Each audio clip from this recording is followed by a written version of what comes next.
Kidney পাচার চক্রে জড়িত সন্দেহে দিল্লিতে গ্রেফতার বাংলাদেশি সহ 7 জন।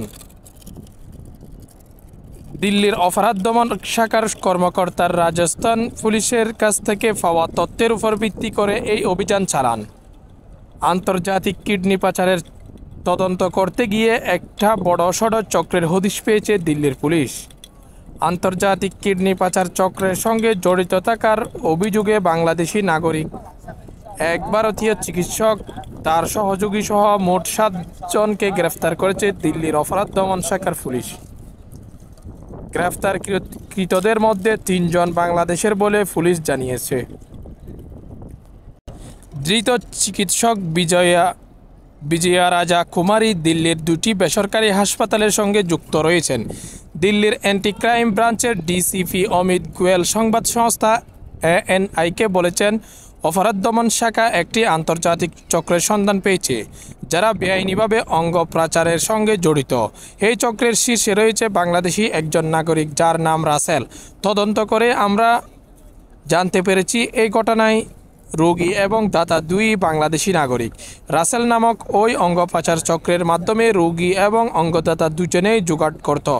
সম্প্রতি রাজস্থানের দুর্নীতি দমন শাখার কর্মকর্তারা অভিযান চালিয়ে কিডনি পাচার চক্রের সঙ্গে যুক্ত কয়েকজন ব্যক্তির খোঁজ পায় সে রাজ্যে।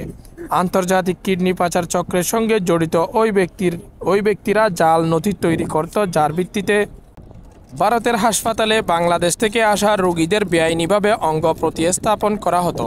সেই মামলার তদন্ত করতে গিয়ে এই চক্রের সঙ্গে জড়িত অন্য ব্যক্তিদের হদিশ মিলে। গত 2 সপ্তাহে এই চক্রের সঙ্গে জড়িত থাকার অভিযোগে বাংলাদেশের 3 জন নাগরিক সহ মোট 7 জনকে গ্রেফতার করেছে দিল্লি পুলিশ। বার্তা সংস্থা ANI-কে পুলিশ জানিয়েছে, মোটা অঙ্কের টাকার বিনিময়ে কিডনি প্রতিস্থাপন করা হতো।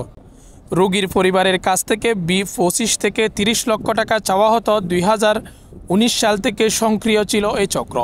দিল্লির অ্যান্টি ক্রাইম ব্রাঞ্চের ডিসিপি অমিত গোয়েল বলেন, রাসেলকে আমরা গ্রেফতার করেছি, একই সঙ্গে এই চক্রের সঙ্গে জড়িত ব্যক্তিদেরও গ্রেফতার করা হয়েছে। এর মধ্যে যে হাসপাতালে অঙ্গ প্রতিস্থাপন করা হতো সেখানকার চিকিৎসকও রয়েছে। তিনি এই চক্রের সঙ্গে কাজ করতেন। হাসপাতালের সন্দেহভাজন কর্মীকেও গ্রেফতার করা হয়েছে। প্রসঙ্গত, এই ঘটনা নতুন নয়।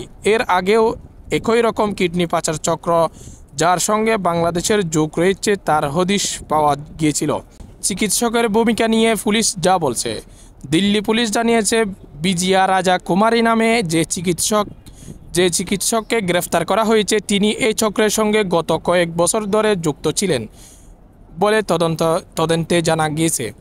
সিনিয়র রেনাল ট্রান্সপ্ল্যান্ট সার্জন বা কিডনি প্রতিস্থাপন শল্য চিকিৎসক হিসাবে কাজ করতেন তিনি। ডক্টর বিজয়া রাজা কুমারী দিল্লির ইন্দ্রপ্রস্থ অঞ্চলের একটি হাসপাতালের ফি ফর সার্ভিসের ভিত্তিতে চিকিৎসক হিসাবে কাজ করতেন। তাকে সাসপেন্ড করা হয়েছে বলে হাসপাতাল সূত্রে জানা গিয়েছে। একই সঙ্গে তিনি দিল্লির নয়ডার অন্য একটি বেসরকারি হাসপাতালের সঙ্গেও যুক্ত ছিলেন। পুলিশের তথ্য অনুযায়ী বাংলাদেশ থেকে আসা রোগীদের দিল্লি অঞ্চলের বড় বড় হাসপাতালগুলিতে কিডনি প্রতিস্থাপনের প্রতিশ্রুতি দিত ওই চক্রের সঙ্গে যুক্ত ব্যক্তিরা। ডক্টর রাজা কুমারী এবং তার সহযোগী অঙ্গ প্রতিস্থাপনের ব্যবস্থা করতেন। ভুয়া নথি তৈরি করে দাতাদের রোগীর আত্মীয় বলে দেখানো হতো। কিভাবে কাজ করছে এই চক্র? পুলিশ জানিয়েছে, ধৃত অভিযুক্ত রাসেল ও তার সহযোগীরা বাংলাদেশের কিডনির সমস্যায় রয়েছে এমন রোগীদের খোঁজ বের করত। এর জন্য মূলত ডায়ালিসিস সেন্টারগুলোর উপর নজর রাখত তারা। রোগীদের ভারতে এনে কিডনি প্রতিস্থাপনের প্রতিশ্রুতি দেওয়া হতো। অন্যদিকে দাতা হিসাবে খুঁজে আনা হতো আর্থিকভাবে কমজোর ব্যক্তিদের। এদের মধ্যে কাউকে আবার ভারতে কাজের সুযোগ করে দেওয়ার মিথ্যা প্রতিশ্রুতি দিয়েও নিয়ে আসা হতো বলে অভিযোগ। এই চক্রের সঙ্গে যুক্ত মিডলম্যানরা দাতাদের 4 থেকে 5 লক্ষ টাকা দিত, যদিও রোগীর কাছ থেকে 25 থেকে 30 লক্ষ টাকা আদায় করা হতো। যেভাবে হদিশ পাওয়া গেল এই চক্রের, গত এপ্রিল মাসে রাজস্থানের দুর্নীতি দমন ব্যুরো অর্থের বিনিময়ে বিদেশি নাগরিকদের অঙ্গ প্রতিস্থাপনের জন্য ভুয়া নো অবজেকশন সার্টিফিকেট ইস্যু করার চক্রের অভিযানে নেমে 3 জনকে গ্রেফতার করে। ধৃতদের কাছ থেকে জানা যায় এই চক্রের সঙ্গে দিল্লির যোগ। রাজস্থান পুলিশের তথ্যের উপর ভিত্তি করে সম্প্রতি অভিযান চালায় দিল্লির অপরাধ দমন শাখার পুলিশ।